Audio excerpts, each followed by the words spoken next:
Hello, welcome back to Bite-Sized Moments with AJ. Today I am talking about something that I struggle with and some tips that I found for getting past it, and that is keeping projects on task, especially marketing projects.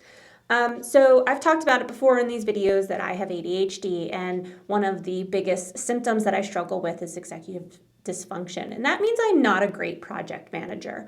I try my best, and I do have some systems in place that have really helped me improve, and I'm constantly looking to improve upon it. These are some things that helped me the most.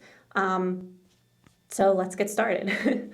My first tip is keep the minimum amount of cooks in the kitchen. So with any marketing project, the ones that go best is where we are dealing with an entrepreneur or business owner directly, and it's really just me and that person who are running the project, that we can work directly together and there's not a lot of outside influence. Now, there are other people that are going to be involved. I'm not a designer, for instance, so I need to bring in a designer. I bring in a copywriter. And those people, while they are involved in the project, they are not part of the project flow. They're not in charge of anything other than their specific deadline. And so I treat them, even when they're on my own team, as if they are vendors, as if they're an outside person that I am dealing with who doesn't need to know my end date. They need to know the deadline that I'm giving them. And this gives me the freedom to work around whatever situations come up with them, because I'm the one that's approving their work and handing it over to the client, and I can adjust accordingly. Two people, it's pretty easy to manage workload and schedules to make things work together. Introducing 3 and 4 people who need to be in on the approval settings, who need to be, in on the billing, all of that stuff, it gets really complicated and you're opening yourself up for more errors. So keeping it to just 2 people who are in charge of keeping the project on task means that you're less likely to have things dropped. Things are clearly assigned and it's easy to take ownership of those things from there. Second is make sure the goal of your project is SMART.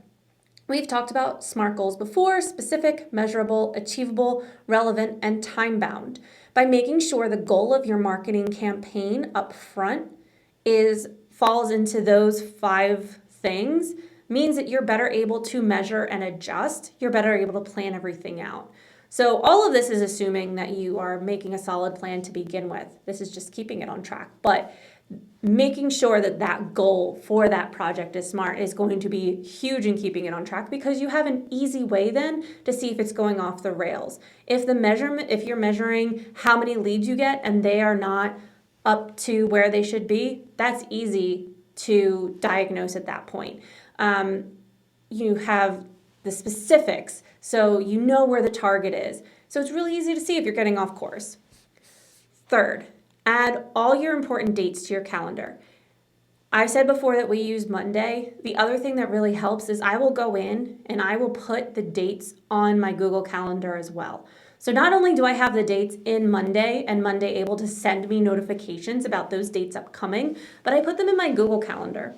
And I don't just put it that, this is due on Friday, and 10 minutes before it's due on Friday, I get the alert.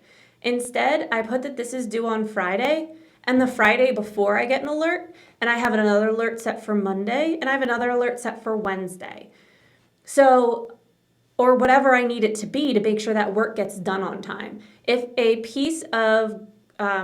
graphic is due for an ad on the 15th, I have an alert going off on the 1st that I need to put that into planning, assign it to the graphic designer, and give them a due date of the 10th. So I have 5 days of back and forth, and it is in the client's hand or it is posted on the 15th.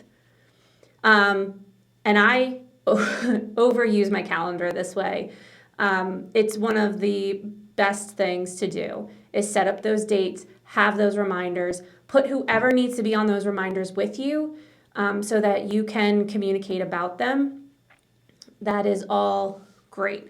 But just keeping those dates in a way where you will remember them, and rely on technology where you can, especially if you do have, time blindness, which is another aspect of ADHD that I have really bad. So sometimes I'll think, I've got 2 weeks left. Well, no, it's actually like 3 days. So add important due dates to your calendar. 4, be upfront about foreseen delays and plan accordingly.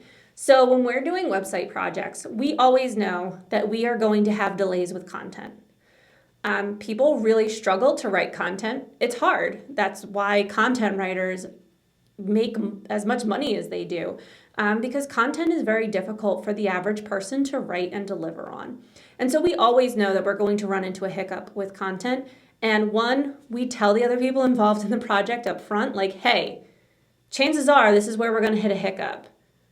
If we don't hit that hiccup, this is when we'll launch. If we do hit that hiccup, we'll have to adjust from there. And so it sets expectations and it allows you to plan accordingly. It allows you to say like, hey, we don't have that content yet, so we need to push this off, and be proactive about communicating those things. Which brings us to number 5, over communicate.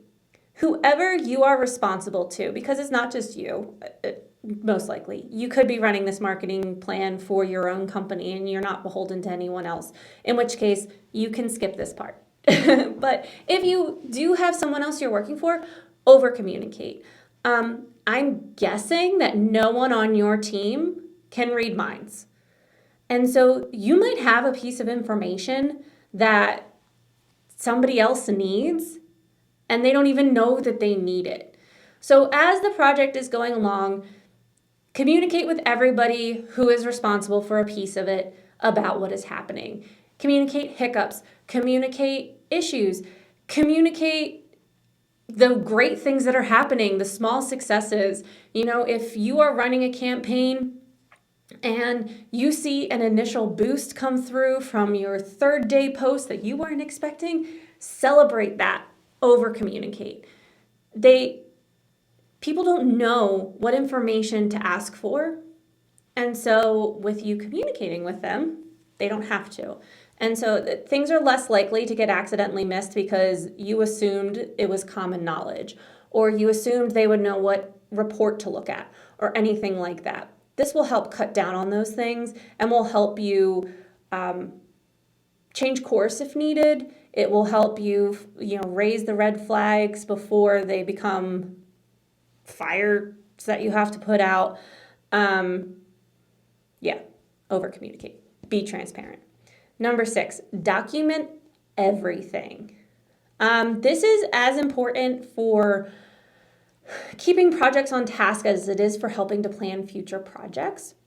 So I like to actually keep almost like a journal of how things are going, what we've done, what still needs to happen. Whatever project management software solution you're using should have a place for notes. Even if you're just using Google Drive and an Excel sheet, you have places you can take notes. So every time you complete something, you want to notate that. You want to notate details about it, include the assets if you have assets in there, include any communication about that piece. Keep it all together. Monday's great for this. Bootcamp is great for this. Even Trello is great for this. Like I said, even Google Docs. No matter what you're using, just keep all that information together.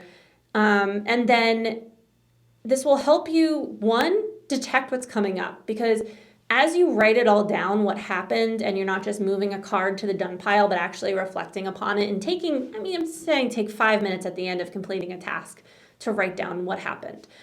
It's going to raise little alarm bells if something isn't right, or it's going to help you uncover, little bumps that might come up, so that one, you can navigate around them. And then 2, even if it doesn't do that, if something does go wrong, if you are derailed for something else, you have a clear trail of what happened. You can look back at these notes and really see that, there are things there that need to be addressed, or what actions you need to take to correct, because you've got this trail of what happened. You're not guessing in the dark about where it went off the rails. You can, retrace your steps and be like, oh, here we should have done that instead of this, or we should have foreseen this time delay coming up. But having that documentation allows you to troubleshoot from moving forward. It also helps you with your debrief. So after every project, we like to sit down and go over how well it worked. and what we can learn from it and what we can bring into future projects. And having this kind of journal entry of things that happened allow us to do that better. It allows us to be like, oh, you know what, this project is really close to that project we did last year. Let me pull out and see, what hiccups we can expect. Or even pulling the strategy forward, it saves you from having to redo work later that you've already done. Very helpful there. And then last, number 7, take care of the before and after. So this isn't really so much about keeping your project on task. This is just for moving forward. Any project you do can become content for your own site. It can become a white paper. It can be repurposed. So you want to make sure that you are gathering information about your KPIs, gathering your baselines, and then using all of that together to really write a debrief. Even if you don't use it for content, for internal purposes, if you're just doing, a campaign for your own company and you want to look back at what really worked, having that little debrief for future projects about what things were successful will help you quickly be able to see what you want to move forward with. And yeah, so that's really how I approach marketing projects and helping to keep them on track. If you have any questions, please feel free to reach out. Our course on digital marketing that doesn't suck also goes a lot into how to plan and execute a solid marketing plan. So I do recommend checking that out. All right, thanks. Have a great day. Bye.